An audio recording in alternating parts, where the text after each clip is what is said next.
today's conversation is actually about origin stories. And the reason that we talk about origin stories when we're doing marketing is because of John Wayne's principle. It's easy to like a man if you know his story, and it's hard to dislike a man if you know his story. So, Okay. And I think, it's a really big competitive advantage to, obviously if you know the story of Harley Davidson as an example, John's fabulously in love with Harley Davidson, but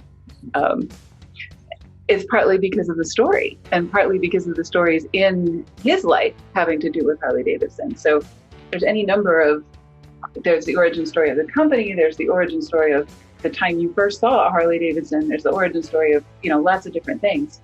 But it always goes way back to deep-seated reptile brain emotions and everything else, the way that you feel about something's origin. So should we do introductions and then we'll do stories? Sure. Sound good?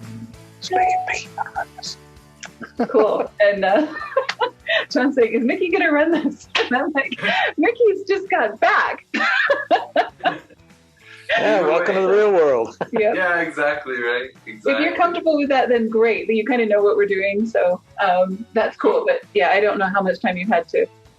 No, prepare. No, it's totally cool. Let's if you're down, Tyler. I mean, I think since it's just us, since it's just four of us, I figure we can do a quick icebreaker and then we can jump into origin stories. Absolutely. So, okay.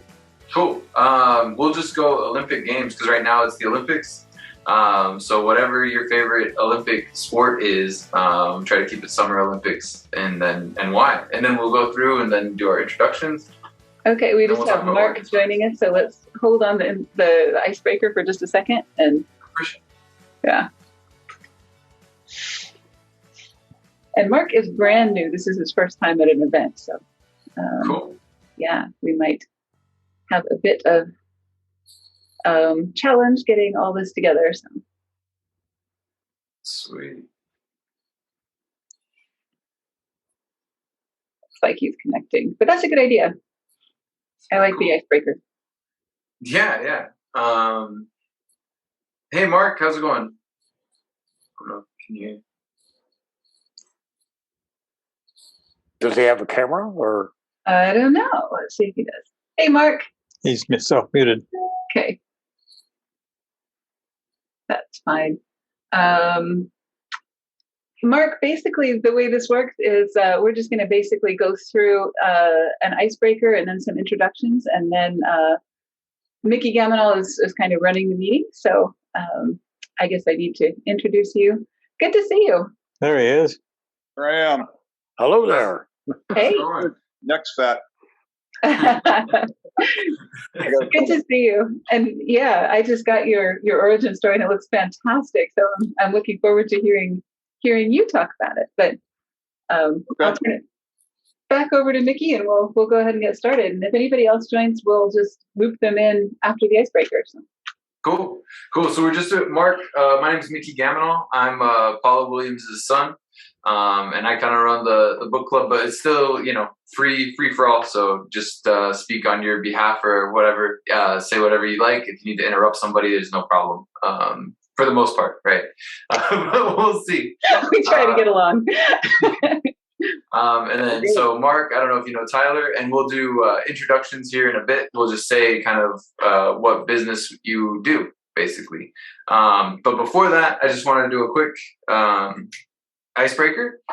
Since the Olympics are going on right now, if you just want to talk about the Olympics, whatever Olympic sport you like, and why. So it's just kind of something real quick to talk about. So I'll go first. My favorite Olympic sport that I've been watching this year is going to be the volleyball. Indoor men's and women's volleyball is insane because they're vicious. They're absolutely vicious. Just the spikes blow my mind every time, and how they respond to that is crazy. Especially when it's like 9-on-9, and you just see like 4 people jump at the net, and you don't know who's gonna hit it, but whoever does hit it is gonna hit the hell out of it. So it's a really exciting sport for me. So volleyball for sure. If you want to go next, Mom, and then Tylor, and then Mom, John, Tylor, and then Mark. If you guys want to do it like Go that. in order of appearance. That sounds good. Cool. This year, I think my favorite has been gymnastics, and I think it's just absolutely astonishing the way that that's going. And I really like the fact that the athletes are kind of taking over the sport. They're making the rules and deciding under what conditions they're going to compete and everything else. So, and Simone Biles is just crazy, crazy good and absolutely insanely inhuman to watch, no matter what's going on with her. She's 1,000 times better than anybody I've ever seen. So, that's really cool. Well, I like the hurdles, and the only reason I'd like the hurdles is because I did that in track when I was growing up, and I like to watch their form and see how they do it compared to how I thought I was trying to do it. For sure. Yeah, I feel like hurdles has changed. I feel like the like what's considered doctrinally correct with hurdles has changed over time, for sure. Yep. That's pretty cool. Mm-hmm. Good one. Good one. Oh, go ahead. Go ahead, Tylor. I'm a fan of the Olympic sailing because in my back history in 1968, I was in New Orleans with my brother and helping him compete for the Dragon class Olympics, 3-person sailboat. And it's no longer Olympic class now. It's an older wood boat. And I was just there for the summer and enjoyed that. Now, we went over to Houston, sailed off the Houston Yacht Club, and he lost to Buddy Friedrichs, who went to Mexico City, and took 7 straight races for the gold. Wow. So, and they said he was drunk on the 7th one. Because it was one of those things, you got enough points where, it doesn't matter where he plays, he's going to get it, one of those kinds of things. He did it with half his brain cells tied behind his back. Yeah. And my brother went on to be a sailing coach at the Naval Academy and was one of the first ones who would recruit women into the Naval Academy. And Wow. they did perform very well on the dinghies because they're just a lot lighter, And the 470 is a women's class now in the Olympic level. As far as I actually saw more of the women's beach volleyball, and the 2 gals that won it, one 6'1", the other one's 6'5". Yeah. And yeah, they this is just 2 and 2. This isn't the big stuff, but and it's outdoors. Kind of exciting to watch. Right. No, every serve is intense for sure. Volleyball is fun to watch. I think it's much better than like baseball or something like that, where it's just 2 people playing catch the whole time. So well, this gal is 39 at 6'5" and still competing at the Olympic level. jeez, there you go. Yeah, I actually just saw a thing on Facebook, where a mother and son won an Olympic, or both won medals in this Olympics, and I'm just like, that is so cool. The ages are getting so far apart. They've got really, really young people in some events, really, really old people in others, and it's just getting to be kind of cool to see that diversity. For sure. Army lieutenant won skeet. Yeah. I saw sharpshooter too. Skeet shooting. Yep. Yeah. Yeah, it's awesome stuff. All right, how about you, Mark? Any Olympic sports that you've been watching this season? Yeah, I was up in Wisconsin visiting my brother, and we watched the Olympics every night, and was swimming most of the week. So it seems like that's whenever I watch it, that's what's always on. So I do like that. I like to watch back, Michael Phelps when he was right. his stuff in the last Olympics. So I kind of like that. I like all the swimming stuff, some of the track and field, the track stuff. And one of my former bosses years ago, 2000 Olympic, his daughter was an Olympic archer in Sydney. Sure. She beat Gina Davis, I guess. The actress Gina Davis. Wow. Yeah, I looked her up on Wikipedia, on the internet, Wikipedia, and she competed in 2008, I guess, and then hasn't. Evidently, she wasn't there this year. So anyway. Who knew? Yeah. That is amazing. And archery is really, really cool too. Yeah, it's kind of, I didn't realize, that how, you don't really get to see what all the stuff that's going on. So. Like the archery, even back in 2000, we all wanted to watch it, and they didn't record any of it. No. Great. And it's always in the middle of the night, depending on where they are. So. Yeah, there's so much stuff going on. Yeah. I had no idea. Mm-hmm. Cool. Anyway, Excellent. I heard the other gentleman was talking about sailing. I just Tylor, bought a windmill class racing dinghy. It was made in the 60s. I thought I heard you say windmill, so I didn't know if that was the same sailboat. I'm familiar with the windmill. The Olympic class is the 470. Okay. As a two-person with the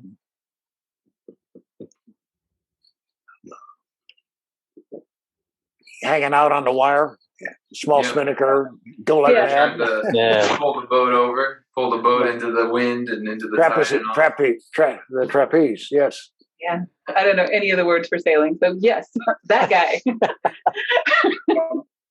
Now, mine was built sometime in the 60s as a kit. It sat up in a barn up here in New England for years, and then I was looking for a little sailboat, and got a really good deal on this one. And it's got it turns out it's literally a racing dinghy or skiff. It's got a jib, and so anyway, I haven't taken it out yet, but wow. Did you have to restore it wood-wise? No, everything's ready to go. I just putting some oar locks on it so I can oar it, use some oars on the wind. And it'll take a motor, but I haven't gotten one yet. Small motor, when you lose the wind. Mm-hmm. But anyway, I didn't want to drag things off subject. Oh, that's okay. You've got East Coast and West Coast, and then the rest of us are inland kids, so you can tell which are which. You got to go to Mystic Seaport if you ever come to New England. Oh, yeah. I've been there. Yeah.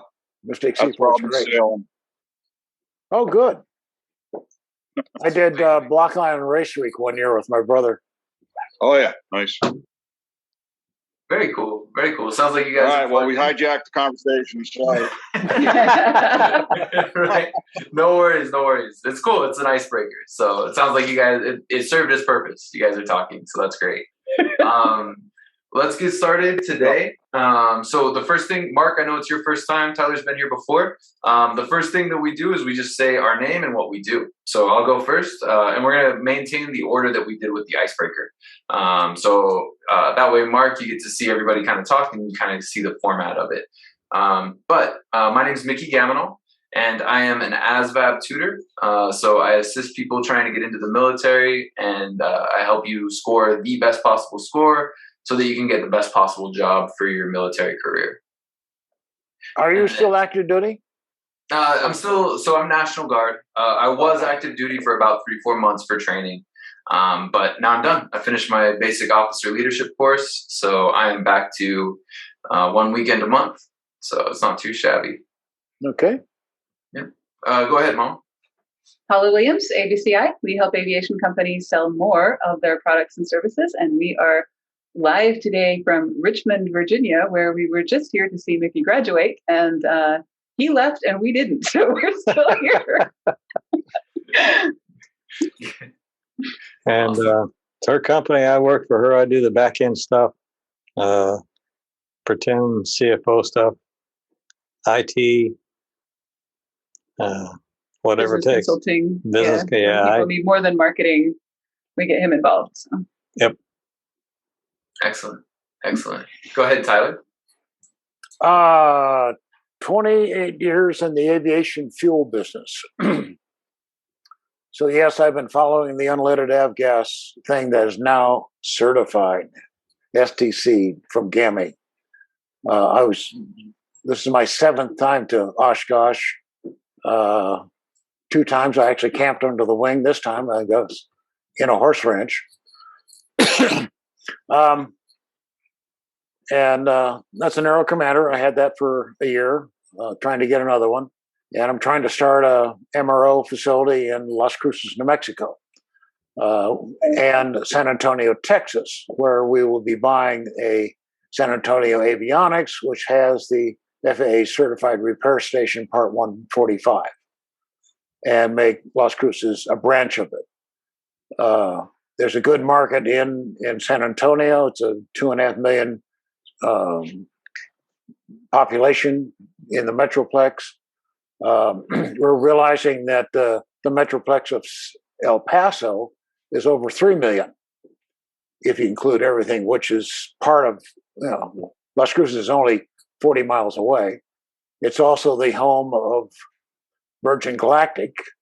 They don't fly out of there, but that's in the spaceport, but you can't land in the spaceport because that's underneath the White Sands missile range. So they all came to Las Cruces, and the last flight that Sir Richard Branson took to the sky, 42 aircraft showed up. 24 of them stayed overnight. And there were a full range of corporate aircraft from 2 Gulfstream 650 ERs. One was Elon Musk's airplane. The other one, I don't know who it was. He kind of disappeared very quickly. There was another 550 Gulfstream that belonged to Under Armour. They're the ones supplying the uniforms for the space port. And the whole gaggle of everything else you can think of, down to TBM 700, PC-12, Pilatus, Cirrus single engine jet was there. Cool. Tylor. But what do you, just kind of quickly, what do you do? What's the introduction for today? Yeah. Well, I'm trying to raise the funds to get everything started. Yep. Exactly. We're looking for $1 million startup funds from an investor or something. About 350 will be equipment purchases. There's nothing on the field big enough to handle a Gulfstream as far as just moving it. Right. 100,000-pound airplane. So we need tugs, some carts to move people off the ramp, logistics, and the news release from Virgin Galactic is they're going to be building a campus of something going on for training and housing. I suspect Virgin will put a hotel in there. What? Virgin Hotels is a division of Branson's operations. So you have any bites yet on your funding? I've got one gentleman that I'm talking to. He is a pilot. He had a 210. Very wealthy gentleman here in town. His son flies a Cirrus, and we're looking at the Cirrus as a possible demonstrator aircraft for us, because Avidyne introduced a whole new 12-inch display. The early Cirruses, the Series 1, 2s, and 3s, had the 5000 display, but it does not have full synthetic vision. The new Vision 1 is 12 inches bigger and will have full synthetic vision. Yeah. And the early ones had Garmin 430s, and we can plug those in, out, and replace them with the IFD Avidynes, full synthetic vision. Also upgrade on the autopilot. And again, it needs to get that for it all to work together. I ran some numbers That package alone is $75,000. With the displays, that adds another 25 to it.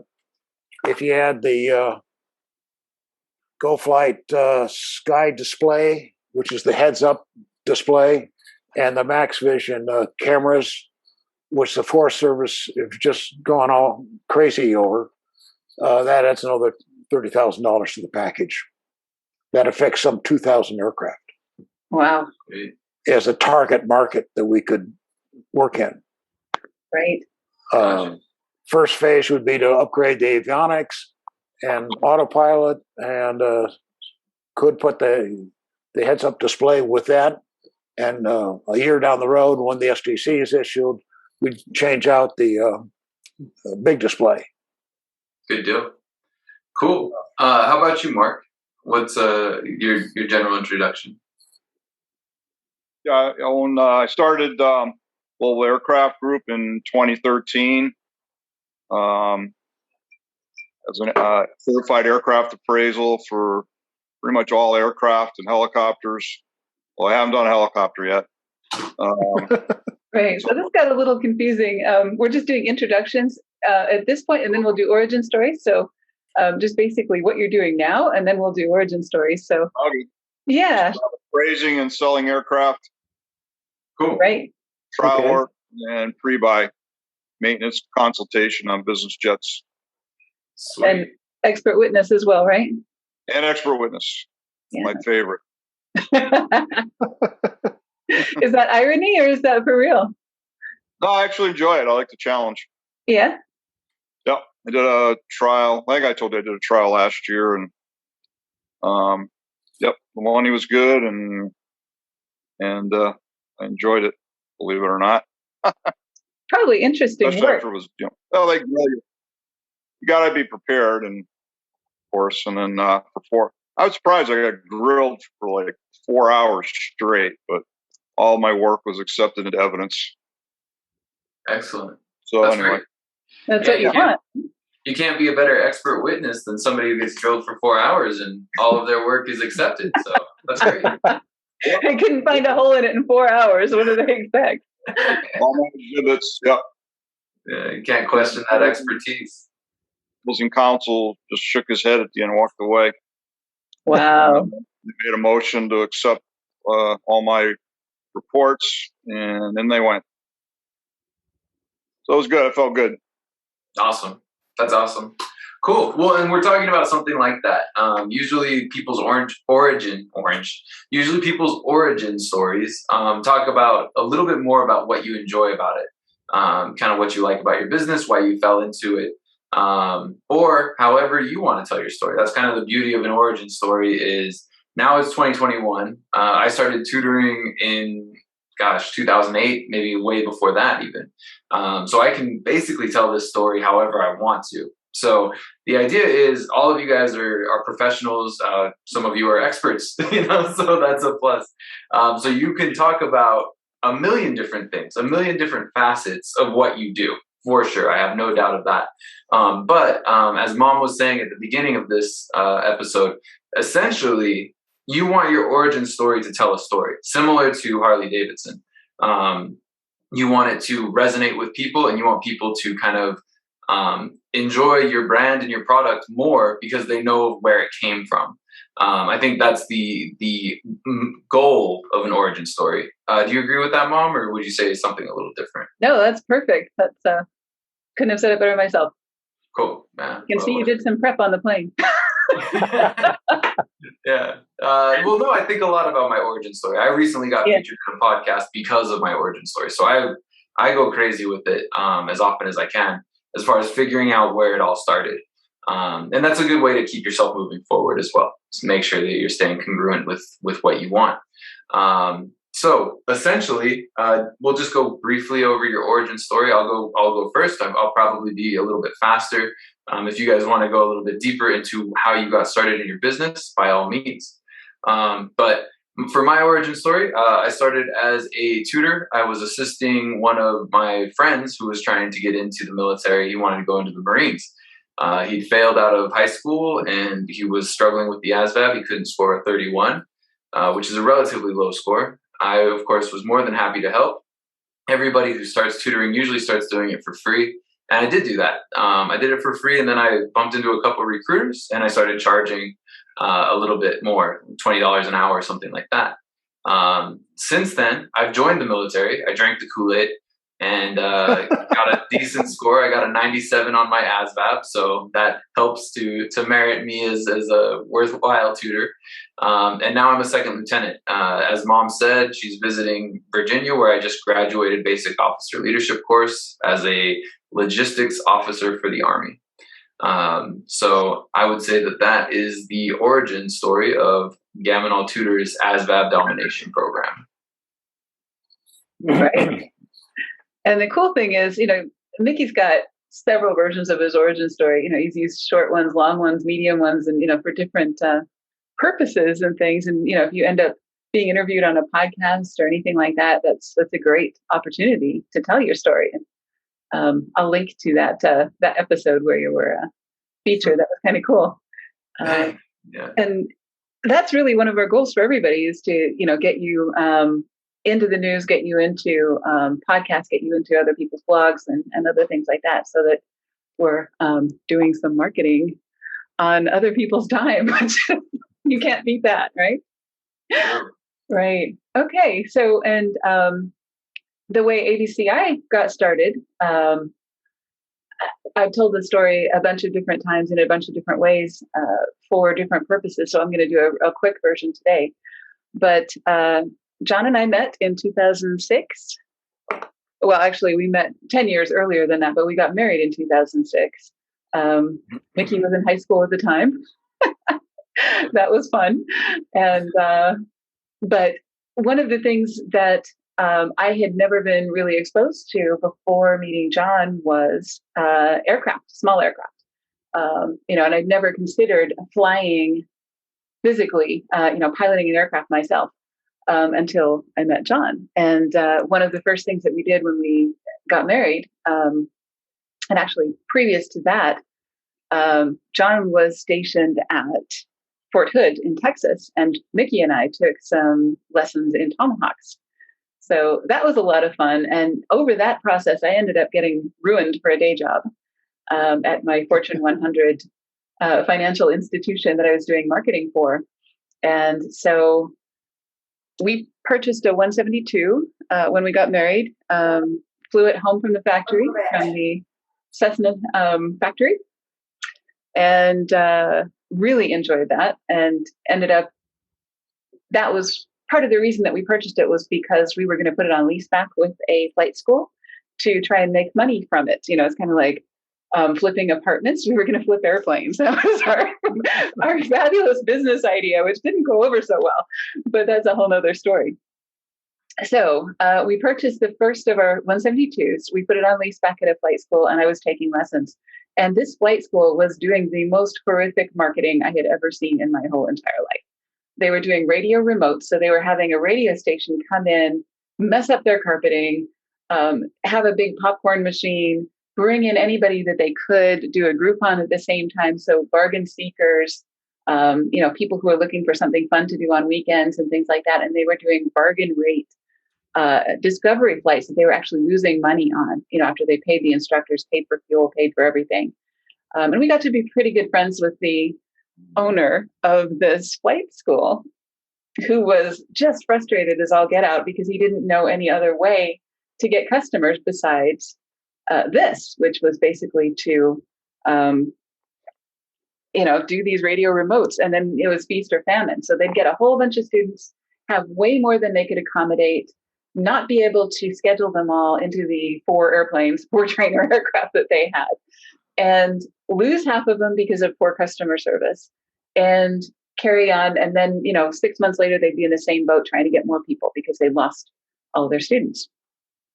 So, we got in to help them by doing some search engine optimization and some social media and other things, so that they could kind of keep their hand on the throttle of their marketing, so that when they needed more customers or they needed more students, they could up their marketing, send some emails, do some things like that, so that they were getting a more steady supply of students that they could accommodate. And so when they had openings, they could fill them without overwhelming themselves. So that's the long story of how ABCI got into aviation marketing. And I figured out that this was so much more fun than working for a bank.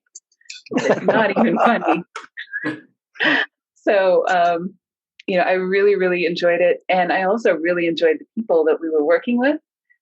So we had that flight school for a long time. We had another one of our first clients was FSC in Greenville, South Carolina, and FBO. A few others, Dallas Jet Broker in Dallas was one of our very first clients, and they were fantastic. Really helped us learn the ropes of the industry. John knows the ropes of the industry all over the place, but putting that together with the marketing and the aviation was really where that came into play. So long story short, that's where we are today. And I love it because we can be on the road and doing what we do, taking care of customers, getting them good results, helping them sell products and services. And they're happy and we're happy. So what more could you ask, right? Exactly. Yeah. Excellent. I really like that your story centers around a client. I think that that's probably the best way to tell an origin story is if you tell it around someone that you've helped to succeed. Mm-hmm. Basically, it's better marketing that way, right? Because you're talking about this flight school that was really like in the dumps, right? Mm-hmm. And most of your ideal clients can associate with that pain, and so that's a really good way to tell it. It's definitely something that I'll have to focus on more in the future. Thank you. Great. I'm glad you liked it. Of course, you have to because I'm your mom, but Naturally. How about you, John? Would you tell it any differently, or is there anything that you would change? No, I mean, she did the business side of it. I can tell you how I got into aviation, and which is as a result of that, I helped her get started in aviation and aviation marketing. I flew my first airplane when I was 9. It was a DC-3, and it was full of people. And it was full of people. We just moved to Montana, and Frontier came in and said they were doing $1 Day. Well, my dad took me out there to fly in this big airplane, quote big, right? DC-3. Well, it was then, and so he spent $2. We went up to fly, and the stewardess came back and said, "Did I like this airplane?" I said, "No." She said, "Why not?" I said, "I want to see what the captain's doing." So she took me up there. Changed at all. So she took me up there, and he said, "You want to fly this thing?" I said, "Yes." So he put me in his lap, and he said, "You turn the wheel like this." When he did that, he reached down and what I now know to be the trim tab, he 3 notches down, and when he leveled it out, 3 notches up. She says, "Now you do it." I said, "Okay." So I mimicked exactly what he did, and he just guffawed his co-pilot. He's got to make a pilot one day. Never forget that. So that's what got me started. Nice. And then from there, I worked on my granddad's farm and saved money. And when I was 14, I rented airplanes and instructors and learned to fly and soloed when I was 16. Got my private pilot when I was 17. And worked my tail off trying to get flight time after that for a while until I joined the military. Flew for the Air Force for about 10 years, flew for the Army for the next almost 30. And then mostly helicopters, right? Oh yeah, I've got probably 1,000 hours of fixed wing time of all kinds, and then the rest of it's all helos.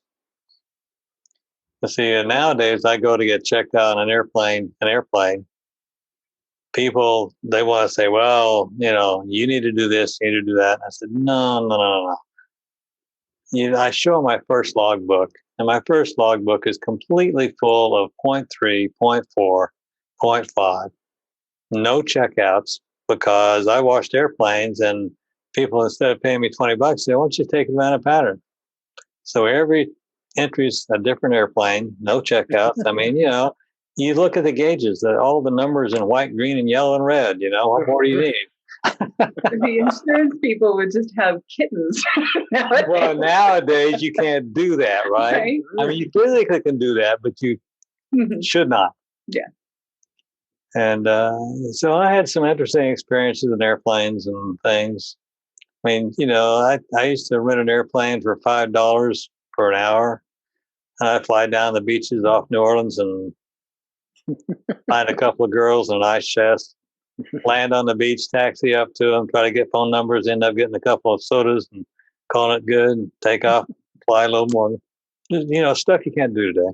For many reasons. Right. Mary being one of them. But what I mean is, it was a lot of fun. A lot of fun.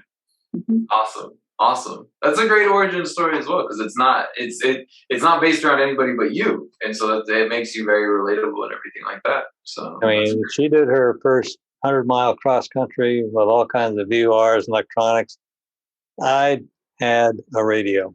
Yeah. I mean, when I got my And license in 2006, it was 1,000 times different than when he got his in, I don't even know what year. I'm not going to say. No, it's okay. I was 1964 and took my private pilot test. Wow. And even the test, right? I go up not with a designated examiner, but with an FAA examiner. And this is out of Vegas. And we got up, we were in 150. And we gone through all the stuff he wanted to go through. And now we're out over western part of Las Vegas, which is nothing but dirt. Back then. I put it into a climbing turn stall. He reached up, pulled the throttle back, lean mixture out, turned the mags off, pulled the key out, put it in his pocket, said, "Your airplane." I said, I would have died, like right there. And so I recovered from all that, set it up in a nice glide. And he says, "Where are you guys?" I said, "What are you going to do?" "We'll land it." He says, "Where?" I looked around. I said, "See those two roads cross down?" He said, "Yep. We'll touch down the middle of those." He said, "Okay." And so we flew down, and because he was not happy with me for some reason, which I don't recall. So every time I wanted to do something, I asked him, I said, "Can I use flaps? Can I slip it? Can I do this?" He said, Yeah. Just put it where you want it to. So while I was coming in and I was lined up, I was probably 6 inches too high over the center of the road to make my exact point. So I dumped the flaps and we hit a little hard, but in the center of the road. And we kept on rolling uphill. And he said, "My airplane." So he took it and coasted off side of the road, got out, smoked a cigarette, and looked at me and said, "You're safe enough." So you must have pissed him off for some reason. Yeah, I wasn't doing something right. Okay. I mean, they don't do that anymore. No. No. I mean, I did spins, stall recoveries, spin recoveries. We did all that stuff. Nobody even talks about it. Now you go out to some place and pay thousands of dollars for upset training. It's because nobody ever got taught. Right. In fact, we couldn't do spins at all. I mean, we had to sign a thing saying we would not do a spin. I used to check out an airplane and go out and practice spins by myself. He said, "Go get this. Do a lift entry, do this, do that, take 2 turns and recover." Okay. Cool. Just did it. The insurance people would have kittens. They didn't have insurance on airplanes back then. Right? Excellent. Cool. Anyway, I monopolized too long. Sorry. Oh, you're good. It's good. It's I like that it's deeply personal. It's what an origin story should be. So that's great. Go ahead, Tyler. I've recently been criticized on my business plan that I don't have enough sizzle and story who I am and my background and I was thinking about that. I didn't include all the stuff going way back to what like John did. Is when did you get your license? Well, so I've got to get my presentation changed, updated, and I don't know exactly how to do that.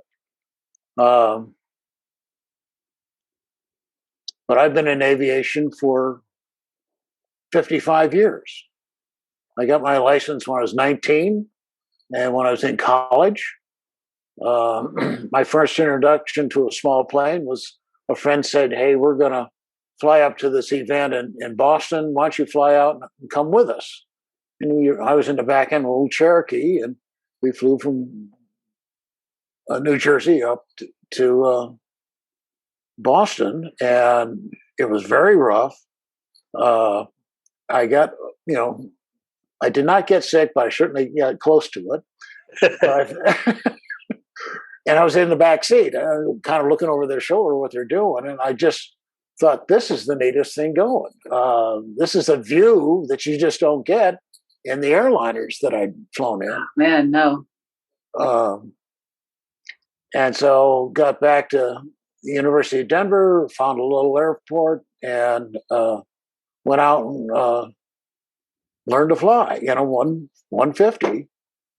And certainly learned a density altitude one day when I took off and at 90 degrees or whatever in Denver at 5,000 feet, and I'm flying around and coming into land, and I have to pull full power to get this thing, just to get it up to the runway. I was below the runway and boom, dropped it on, and it said, "Oh yes, now I know what density altitude is." Oh man. So that's where I started, and I've used aviation for my own personal business travel throughout my career. I came out of DU and did 8 years in the Marine Corps, staff sergeant. I wasn't allowed to fly. I had the license, I had the degree, but I had the glasses, so they wouldn't let me fly. But I got qualified as crew in the back. C-119s, flying boxcars, which are obsolete, and then I got into CH-53 Sikorsky helicopters. I've been in manufacturing, and I've owned a number of businesses, bought and sold businesses in heavy equipment, maintenance, and so I understand the maintenance side of things. I was working as a consultant to a contractor when he was building the first above ground tank at an airport. This is back in 1988. And I knew that he was doing things wrong. We don't use galvanized pipe. It's got to be black, it's got to be stainless. And there's certain rules on filters, and you got to get the right ones. The one for automotive stuff doesn't work in aviation. You need the big one. And that was exciting and interesting. And then I got hired by Garsite in Kansas City in 1993 to build fuel tanks at airports and fuel trucks. And I've been in that business for 28 years. I'm still in it. I'm still consulting to engineering firms. And I want to start this aviation service business just because there's a big demand for it right now. Mm-hmm. The AEA, Aircraft Electronics Association, here recently said that most of their shops are 8 months to a year back of backlog. Mm. And so when an Avidyne comes up with a new display, they don't have anybody to install them now. Mm. And we're talking to them because we're already a dealer of his through the San Antonio avionics shop. And the owner wants to retire and go away, and he's had it for over 20 years. His son works there. Son wants to work there. He's got 20 years of experience, A&P, IA. Great. There's my first employee. Highly experienced. And right. We can build on that. And the opportunity at Las Cruces, I can't put a number on it, but it's huge. It's absolutely huge. Yeah. Because we're going to have 600 people show up. Every one of them will be in their own corporate airplane, for sure. And 60 countries will be represented. So we've got aircraft coming from overseas, and we'll have them for a week. Now, what can we install in their older legacy aircraft with mechanical gyros that need to be replaced with digital full synthetic vision, heads-up display, etc. Nice. This is a tremendous opportunity. It's cool. There's definitely like a lot of passion for sure. There's definitely like you're excited about what you're doing next, which is good. That translates really well. Hey, I tried retirement. I don't like that. Yeah. But I would argue that that's sizzle, right? I think that's what you said you were missing in your origin story is you said that like maybe those pieces. But it sounds like you got a lot of excitement there for what's going to happen. So I think putting words to it could be tough because, like you said, it's very abstract. It's something that you see in your mind, and so you don't necessarily there's not actual numbers on it, as you said. So that this is the first time we've been able to count aircraft arriving at this airport, right? And my partner says, we can't use that yet. There's nothing definitive. No. Oh, yes, you can. You can actually use those numbers and do projections. Can we? Sure. You can project anything from nothing. It's just a matter of doing it. If you have a list of, what'd you say, 60 airplanes came in? 42. 42. Okay, then that 5 of them are 650s, 4 of them are 450s, 3 of them are whatever. All that. I got numbers on all of them. That's right. So then all you got to do is say these percentages. You know what the fuel's going to be because that's easy. That's going to be there, and you know that every time an airplane flies, something breaks.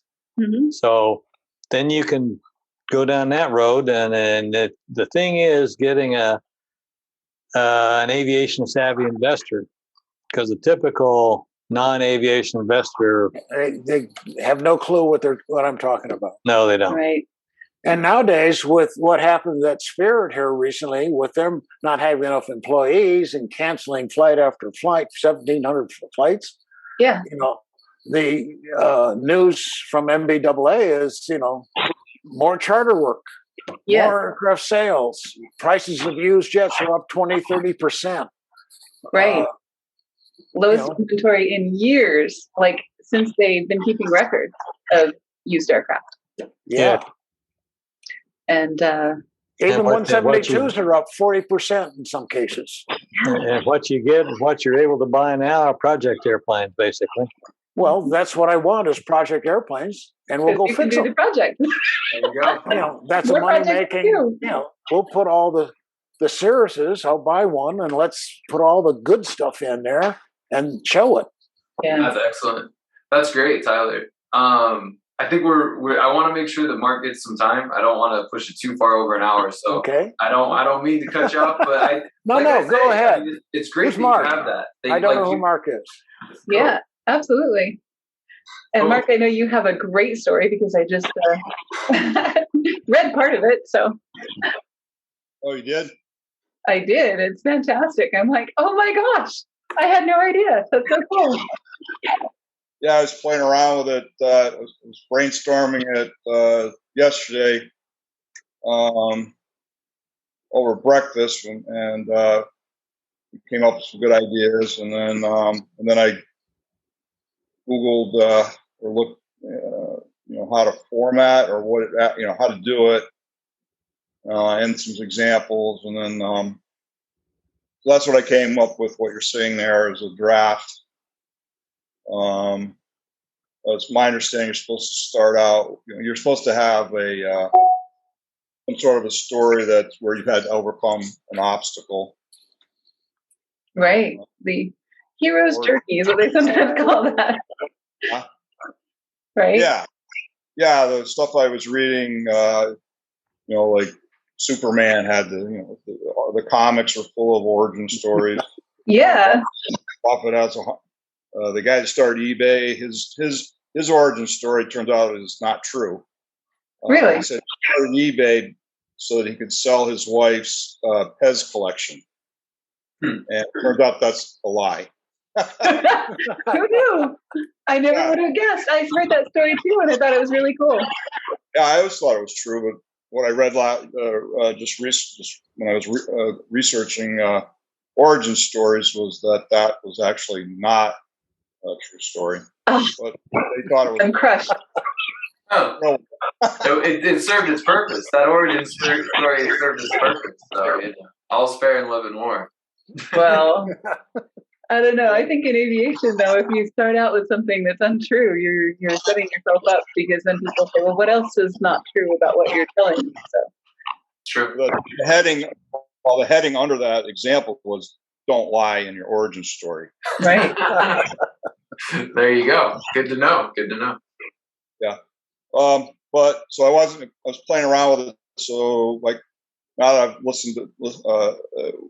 been listening, you can start your origin. I could have started an origin story in 2013. I started the appraisal business, but I just came up with the story I came up with. So what was your obstacle? What is your story? Well, I just went right back to the very beginning when I got out of high school.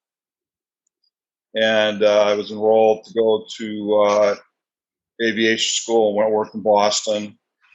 And I had talked to other people, friends, blah, blah, blah.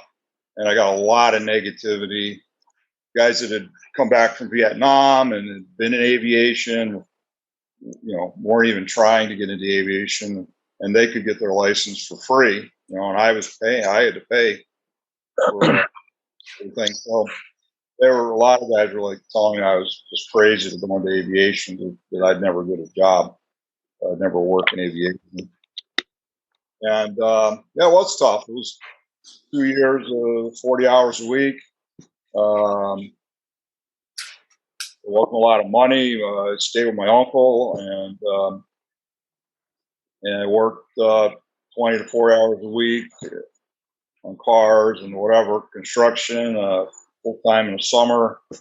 And when it was all said and done, my first job was with Lockheed on the F-117 stealth fighter. And That's too bad. that was it. That's the short version. That's fantastic. And I guess you worked with Kelly Johnson at one point. Is that right? Well, I didn't work for him. He designed the F-117. Okay. But he was pretty influential in your life. He was still running, I believe, the skunk. I don't know if you've heard of the Skunk Works. Oh yeah. They're legend. Called the Skunk Works. Yep. Huh? The Skunk Works are legendary. Yeah. He was still running the Skunk Works when I got there, and I think he retired. I was there 3 years, and within that time frame, he retired out finally. And then when I went to Challenger, that aircraft was a concept of Bill Lear's. Bill Lear had given up his control of Learjet, and he went back to his company and pitched the Challenger business jet with a wide body. Yeah. And they told him no, and he took it up to Canadair, and they built 50 of those on paper, which had never been done before, and sold them on paper. And then I got in on the beginning of that also. That's fantastic. Yeah. Right. But exactly. But yeah, overcoming obstacles seems to be a thing for everybody in aviation. It's just like the wind's always against you to take off. And that's true. I think all of us. That's cool. Yeah. I got that as the thesis for what you're supposed to really use for your origin story. Mm-hmm. So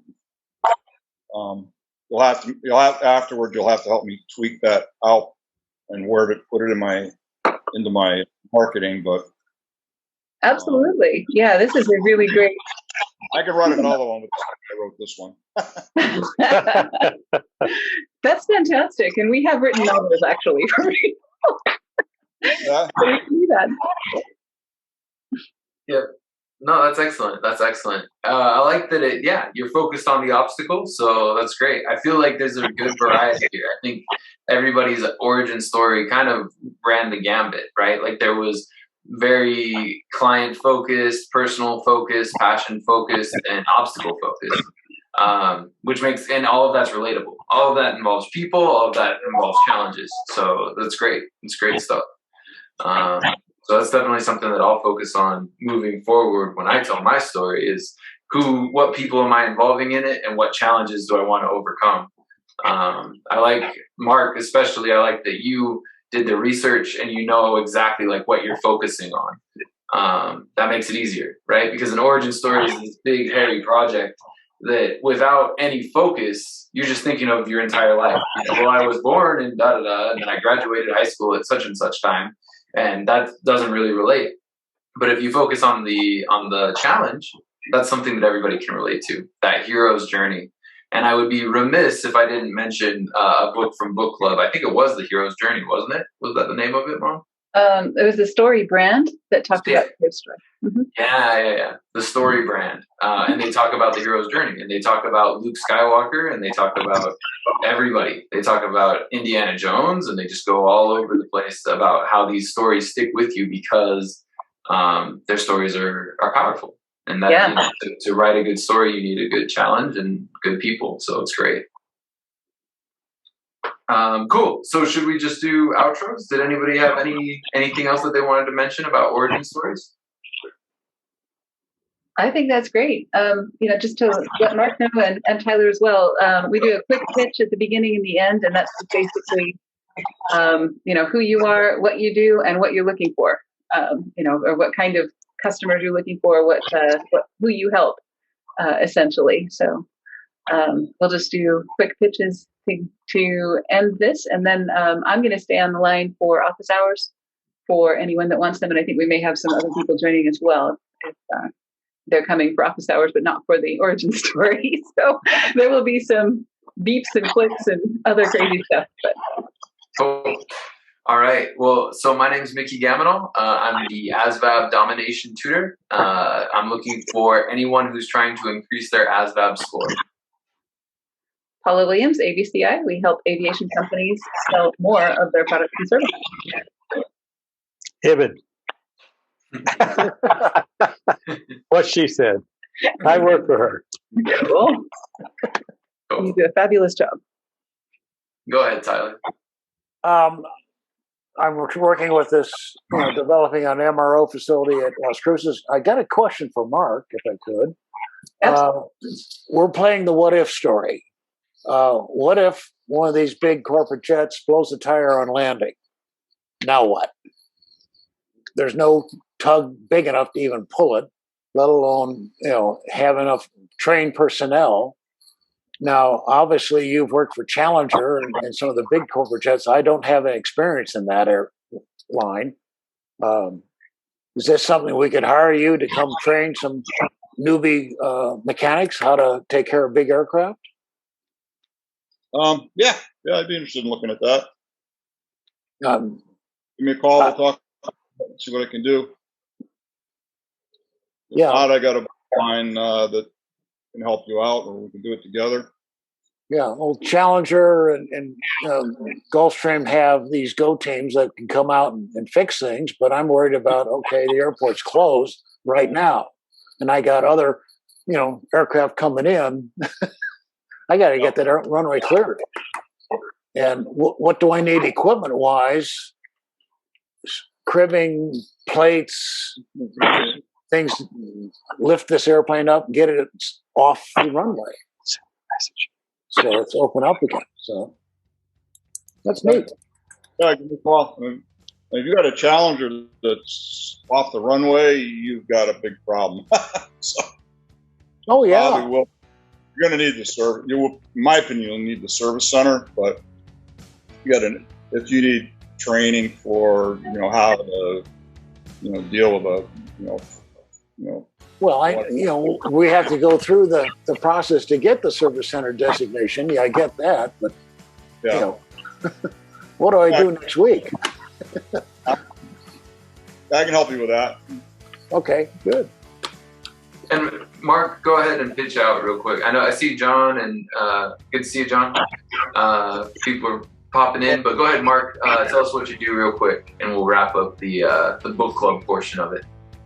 It's Mark Parry with Global Aircraft Group, and I appraise, do certified aircraft appraisals on all aircraft and helicopters.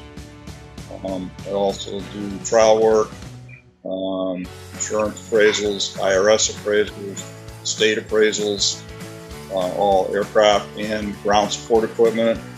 I'm going to do trial work and pre-buy consultants for maintenance. Similar to what the original was asking, Tylor was asking about. That's right. Cool. Well, I guess this will conclude the book club. Mark, it was great to have you. Tylor, good seeing you again. John, if you can make it next time, by all means, we'd be happy to have you. I think next week is going to be, or 2 weeks from now, we are going to be discussing the 4 disciplines of execution. It's actually next week. We pushed this one off because we were going to be traveling. Oh, okay. Yeah, So next week is the 4 disciplines of execution, and it's a Kindle book for everybody. So I apologize to those of you that like the paper book. We couldn't get enough of them, so we did Kindles.